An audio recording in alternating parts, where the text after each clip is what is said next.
Okay, so you're telling me the end game of Central, like, once they kind of weed out everyone in the school and all of that, and they get everybody to go down a certain type of, curriculum, once all of that is done, their end-game goal is to shut down every single restaurant in Japan. Now, in terms of just, like, threat-wise, that's interesting. It makes it to where, like, if Soma loses this, he will lose, like, his very starting point, his origin. However, in terms of actually making sense and logic-wise, I don't think shutting down every single restaurant makes much sense. Now, hear me out, okay? I'm not putting down this episode. I like this episode, okay? I like it a lot. I just want to talk about my personal perspective on the restaurant, or all restaurants being shut down for, gourmet food, or gourmet dining to be the main front line and center. Number one, okay? If that is the in-game goal, okay, to shut down all of, like, regular restaurants and stuff, that is going to hurt the economy a lot, okay? Now, I don't know if the writer has gotten into that. I don't know if that will be dived into. I have no idea. But in logical sense, if you're going to shut down every restaurant, okay, that's not gourmet dining or whatever, it's going to hurt the economy a lot. But on top of that, okay, it just doesn't sound like it could be possible. I mean, Central has a lot of political pull. We know that. They have a lot of power. They're able to mess with politicians and stuff, bribe them, whatever. We have seen this. So, them potentially getting a law passed to shut down certain restaurants, that is a possibility. However, in terms of just the economy-wise, it feels like if that was to happen, it would hurt a lot of people. But even then, it would hurt gourmet dining. And listen to me real quick why I'm saying this. Number one, if gourmet dining was the main thing, okay, let's just say, like, all restaurants were shut down, okay? Let's just say, like, mid-tier restaurants, the low-tier restaurants, whatever, fast food restaurants, like, everything was shut down, okay? And only gourmet dining, like, five-star, like, restaurants were the only thing left. In turn, if that was to happen, if they were the only ones left, there's only two possible things that are going to happen. Number one, gourmet dining's prices overall are going to lower quite a bit. For instance, overall their worth, for instance, they're no longer going to be up in hundreds upon thousands of dollars probably to get food. They'll probably lower down to for the commoner to be able to get food.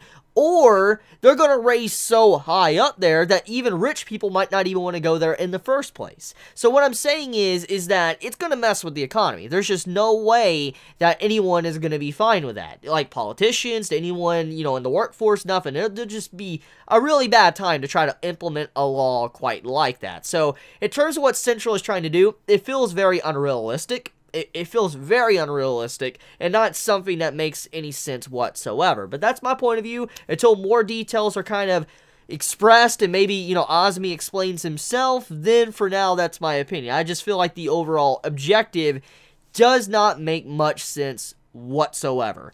So anyways, with that being said though, let's talk about our madman Soma. What he just did. This man just challenged the first seat to his own main area of expertise.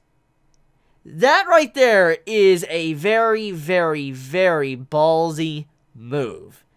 I cannot believe Soma just did that. Like, I mean, this man has been fired this season. He's been doing some crazy stuff, challenging many people that just are way beyond him, and been given that smack talk. He's just been a very good chef and a very good character this season.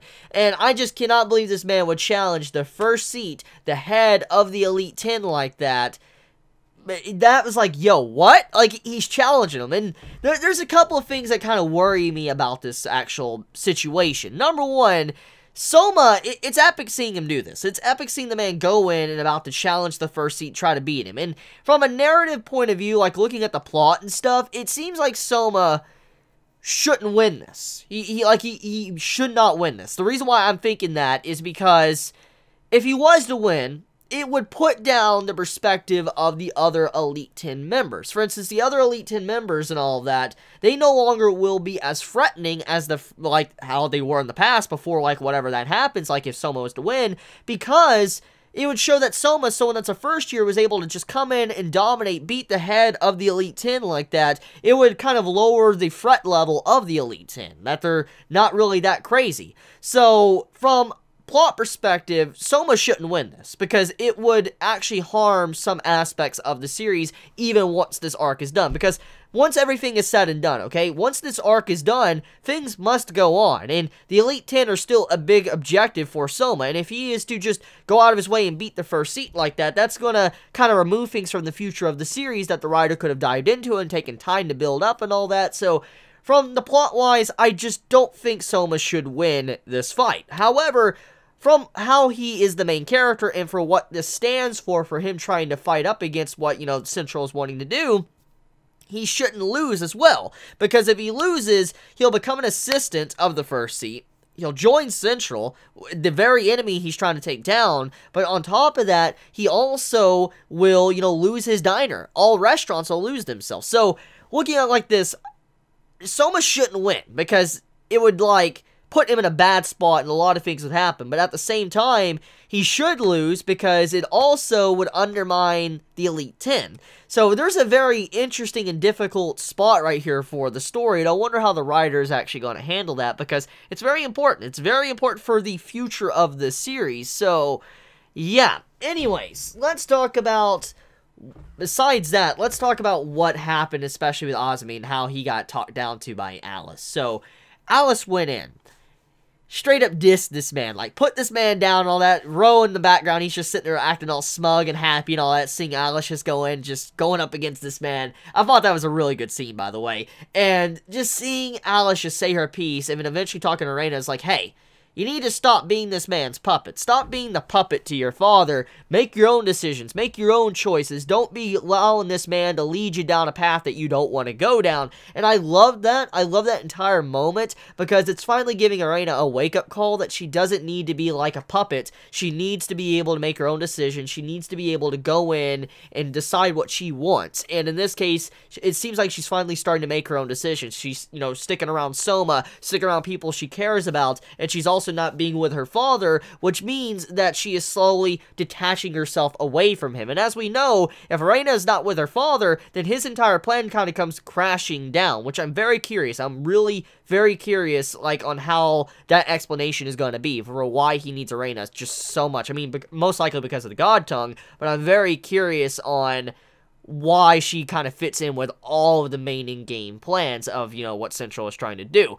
Anyways, besides that, though, we also have the stuff with the letters. So, that scene, we knew that the letters were, you know, getting destroyed and all that. That was already kind of mentioned, but we got to visually see it. So, Alice, throughout her entire childhood, she was trying to send letters to, you know, Reina and all that. We saw the relationship. They were very close and all that, and they were like sisters.